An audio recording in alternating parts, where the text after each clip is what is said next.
জন্ম মৃত্যু বিবাহ আমাৰ হাতত নাই সো যেটো তোমাৰ হাতত নাই সেইটো তুমি যিমানেই চেষ্টা নকৰা কিয় তোমাৰ কেতিয়াও হ'বই নোৱাৰে যিটো বস্তু সম্ভৱেই নহয় সেইটো বস্তু ধৰি বান্ধি একো লাভ নাই সময় গৈ আছে গতিকে তুমি যিটো বস্তু ধৰি ৰাখিছা সেইটো এৰি দিয়া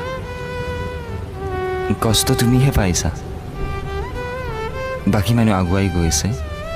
তুমি এটা ঠাইতে ৰৈছা গতিকে তুমিও আগুৱাব লাগিব খোজকাঢ়িব লাগিব তেতিয়াহে হয়তো আৰু মানুহ লগ পাবা